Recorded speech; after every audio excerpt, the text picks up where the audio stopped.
A lo largo de las Escrituras encontraremos un llamado permanente a la conversión, al arrepentimiento, a alejarse del mal, a obrar o practicar el bien, como lo escuchamos en la primera lectura del profeta Isaías, de la segunda mitad del siglo VIII del Reino del Sur. Y él afirmaba ahí que aunque los pecados fueran rojos como la púrpura, quedarán blancos como la nieve.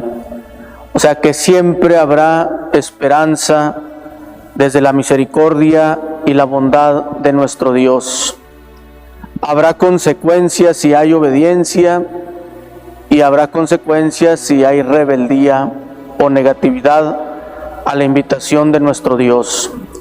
Precisamente el tinte de este tiempo cuaresmal, pues a eso nos encamina, a la conversión, al arrepentimiento, a ir alejando de nuestros corazones el pecado, la maldad, lo que nos destruye, lo que nos aleja de la amistad de nuestro Dios.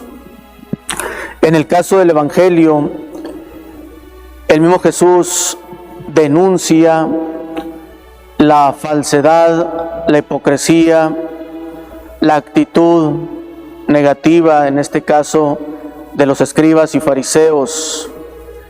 En la cátedra de Moisés se han sentado los escribas y fariseos.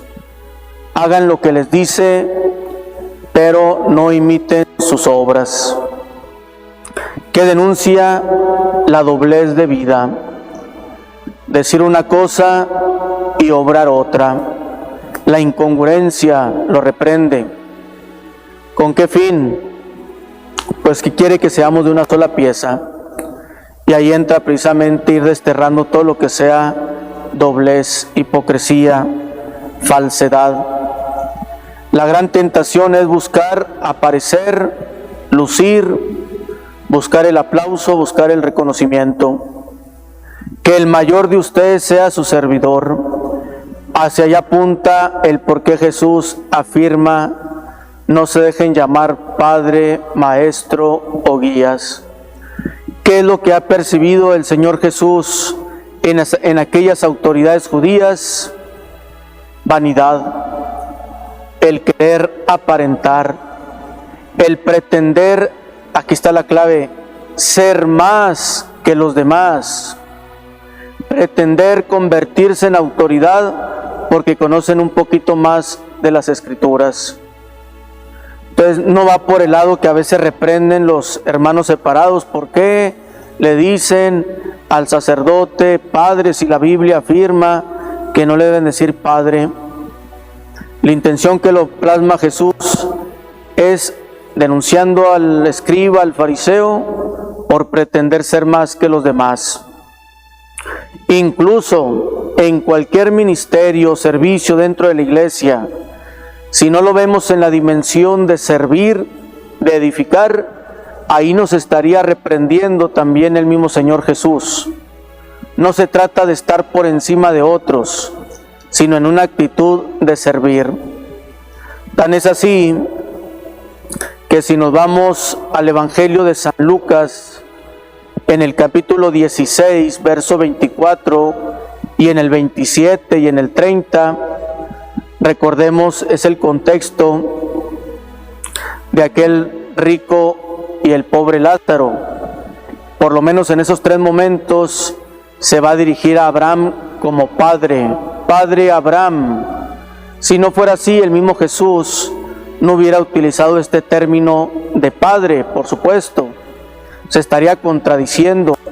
A ningún hombre sobre la tierra lo llamen padre. Entonces estaría contradiciéndose decirle Abraham padre.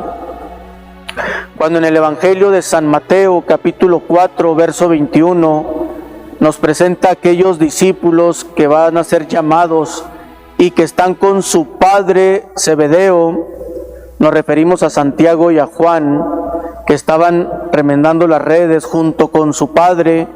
Allí el evangelista no hubiera utilizado ese término, por supuesto. Igual en el Evangelio mismo de Mateo, capítulo 8, verso 21, ahí nuevamente se vuelve a utilizar el término Padre, ¿verdad?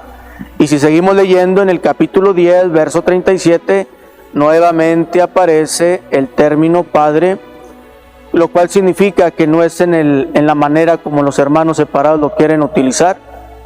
Y así podríamos mencionar mucho más citas.